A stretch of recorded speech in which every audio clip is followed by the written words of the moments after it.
بسم اللہ الرحمن الرحیم تبارك الذي نزل الفرقان على عبده ليكون للعالمين نذيرا۔ السلام علیکم ورحمۃ اللہ وبرکاتہ۔ میرا نام ہے قاری ابو بکر حیات اور میں آپ کو اپنے چینل پر خوش آمدید کہتا ہوں۔ رمضان المبارک اپنے اختتامی مراحل میں ہے اور ہم میں سے اکثر قراء اور حفاظ کا تراویح میں کلام پاک بھی اپنے اختتامی مراحل میں ہوگا۔ اللہ تعالیٰ آپ کی محنتوں کو، آپ کی کاوشوں کو، آپ کی قربانیوں کو قبول بھی فرمائے اور ہم سب کے لیے نجات کا ذریعہ بھی بنائے۔ تو بھائی ہمارا جو الحمدللہ قرآن کریم ہے وہ مکمل ہو رہا ہے کل بروز اتوار 23 مارچ 2025۔ تو میں اپنے قرب و جوار کے لوگوں کو دعوت بھی دیتا ہوں، ضرور تشریف لائیں، ملاقات کا موقع عنایت فرمائیں اور تھوڑی دیر بیٹھ کے کوئی گپ شپ ہو جائے گی، کوئی مجلس ہو جائے گی، کچھ سوالات کے جواب جو بہت زیادہ اکثر لوگ میرے اوپر غصے میں ہیں کہ جواب نہیں دیتا، تشریف لائیں، بیٹھ کے انشاءاللہ بات چیت ہوگی اور اس کے اوپر تفصیلی ڈسکس بھی کر لیں گے۔ G63 جامع مسجد بلال ICB کالج کے سامنے اسلام آباد۔ تو اب بات یہ ہم نے کرنی ہے کہ رمضان المبارک تو اپنے اختتامی مراحل میں، اور ہم نے جو قرآن پاک سنایا تھا نا وہ بھی اپنے بالکل اختتامی مراحل میں ہے۔ لیکن یہ بات عزیزوں میں رکھو کہ جب تک زندہ ہے نا یہ رمضان بار بار آنا ہے اور ہم کو بار بار مسئلے کا سامنا کرنا ہے۔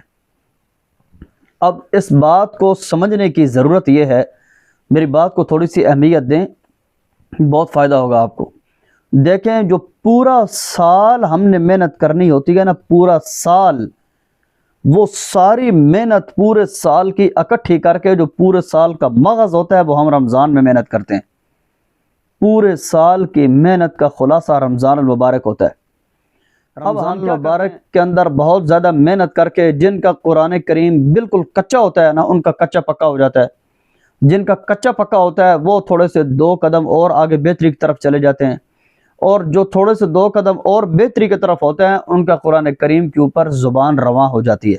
ٹھیک ہے، تو دیکھیں قرآن کریم ہم بہتری کی طرف لے کے جا کے اس کے بعد اپنے مضبوط ارادے بنا کے ہم چھوڑ دیتے ہیں۔ میں عید کے بعد پڑھوں گا۔ عید کے بعد کا دعویٰ کیوں ہے بھائی؟ جس طرح ہم اب تک ڈیوٹی پہ تھے، اب ہم چھٹی پہ ہیں، عید کے بعد دوبارہ ہم ڈیوٹی پہ آئیں گے۔ اس کا نتیجہ کیا ہوتا ہے؟ سب سے پہلا نتیجہ یہ ہوتا ہے کہ نہ وہ عید آتی ہے جس کے بعد ہم نے پڑھنا ہوتا ہے، اور نہ دوبارہ رمضان آنا ہوتا ہے کہ ہم نے دوبارہ رمضان کا سامنا کرنا ہوتا ہے۔ اس لیے ایک تو جس کا جدھر جیسے جیسے بھی ختم ہو رہا ہے نا، ختم کے اگلے دن ہی ترتیب بنانی ہے، اور عید کے دن بھی اپنا سپارہ یا جو منزل آپ متعین کریں گے اس کو پڑھنا لازمی ہے، فرض ہے۔ ٹھیک ہے، عید کے دن روزہ رکھنے سے منع کیا گیا ہے، قرآن کریم کی تلاوت سے منع نہیں کیا گیا۔ میں تو بھائی پکا ارادہ کر رہا ہوں، مجھے تو اتنا زیادہ فائدہ ہوا ہے نا پورا سال منزل پڑھنے کا کہ میں نے قرآن کریم سنانے کے درمیان اکثر یہ جو باتیں لوگ میری سن رہے ہیں یہ یوٹیوبر والی باتیں نہیں ہیں۔ جو لوگ میری یہاں باتیں سنتے ہیں نا وہ میرے پیچھے آ کے تراویح بھی پڑھتے ہیں، اور اکثر لوگوں نے میرے ساتھ ملاقات بھی کی ہے، جیسے گزشتہ رات بھی بہت زیادہ ہجوم میرے پاس ایسا تھا، جو لوگ یہ میری باتیں سن کے آتے ہیں وہ اس بات کو سمجھ سکتے ہیں کہ میں بغیر اٹکن اور بغیر غلطی کی منزل سناتا ہوں۔ ٹھیک ہے، اور اس رمضان المبارک میں اکثر جو میری منزل تھی نا، اکثر وہ خدا شاہد ہے میں نے بغیر دیکھے سنائی ہے۔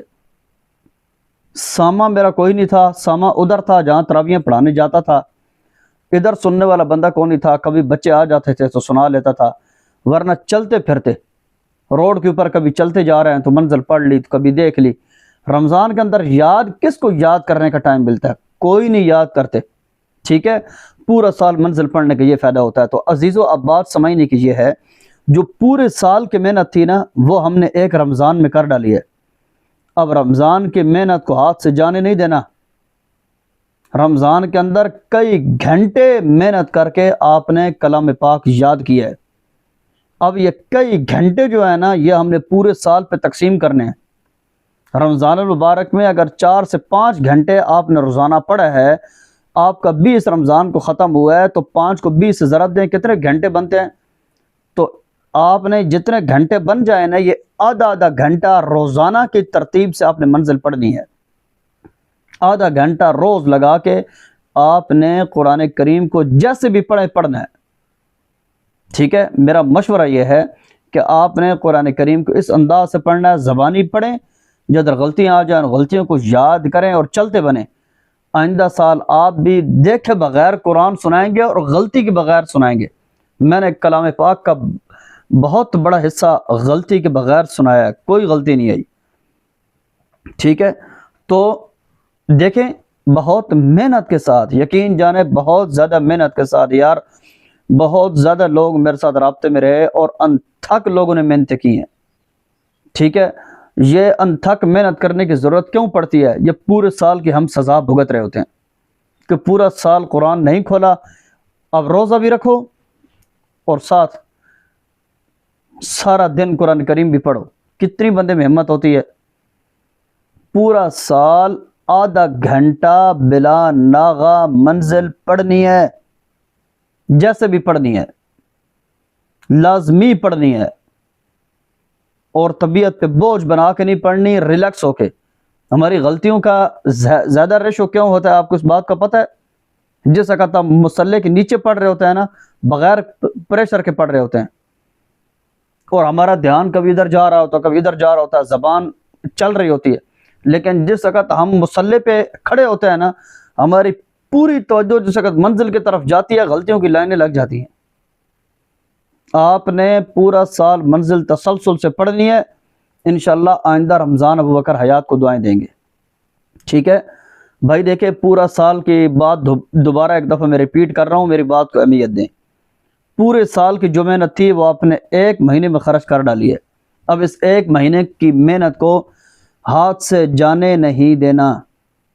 ٹھیک ہے, رمضان المبارک اختتامی مراحل میں ہے, کہیں یہ نہ ہو کہ ہمارے پورے سال کی جو محنت ہے وہ بھی اختتامی مراحل میں ہو. کئی سالوں کا تجربہ ہے, رات کو بھی کئی حافظ ہم ادھر کھڑے تھے اور ہم اس بات کا مشاہدہ کر رہے تھے کہ یار جب بھی ہم ارادہ کرتے ہیں نا, جب بھی ارادہ کرتے ہیں یار میں عید کے بعد نا انشاءاللہ اس دفعہ تو پکا ہی پڑھوں گا, پورا سال گزر جاتا ہے, ایک سپارہ پڑھنے کا موقع نہیں ملتا. ٹھیک ہے, لیکن جس سال ارادہ نہیں کرتے بھی 2-4 لفظ پڑھ لیتے ہیں. تو ہم نے بھائی ارادہ نہیں کرنا, ہم نے آغاز کرنا ہے. میں وعدہ کر رہا ہوں آپ کے ساتھ, میرا 22 رمضان المبارک کو ختم ہو رہا ہے, میں 23 رمضان المبارک سے اگلے سپارے کا آغاز کروں گا. ٹھیک ہے, مجھے امید ہے آپ بھی میرے ساتھ صرف وعدہ ہی نہیں کریں گے میری طرح, بلکہ عمل بھی کریں گے. کئی سال گزر گئے ہیں, 20 سال ہو گئے ہیں قرآن سناتے سناتے, 20 سال.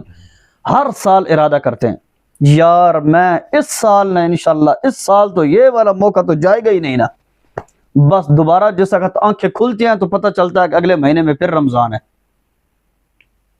مصروفیات ختم کوئی نہیں ہونی, ٹینشنیں ختم کوئی نہیں ہونی. اپنی ترتیب کے ساتھ منزل کو ڈیلی کی ترتیب سے پڑھیں. رمضان المبارک میں انشاءاللہ بہت زیادہ آسانی بھی ہوگی اور بہت زیادہ شرمندگیوں کا سامنا کرنے سے بھی ہم بچ سکیں گے.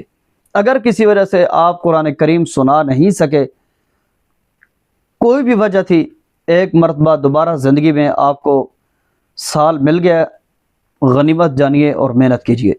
ٹھیک ہے, حافظوں کی لسٹ میں ہم سب کے نام آ چکے ہیں. ہر سال شرمندہ ہونے سے بہتر ہے 2-4 مہینے صحیح اچھی طرح محنت کریں. غصہ ایسا کریں کہ جس وقت غصہ اترے تو قرآن کریم یاد ہو. اپنی ترتیب بنائیں خود ہی, کس طریقے کے ساتھ آپ کے لیے سہولت ہے اور آپ کلام پاک کو یاد کر سکتے ہیں. مجھے امید ہے کہ آج کی ویڈیو تو میری تراویح پڑھانے والے حضرات کے لیے تھی. میں بھی اور آپ بھی ارادہ ہی نہ کریں بلکہ آغاز کریں, اور آئندہ سال سے ہم کلام پاک کو مکمل پورا سال تسلسل سے پڑھنے کی کوشش کریں گے. اگلی ایک مفید ویڈیو تک کے لیے اپنے بھائی قاری ابو بکر حیات کو اجازت دیجیے. والسلام علیکم ورحمۃ اللہ وبرکاتہ. اللہ حافظ.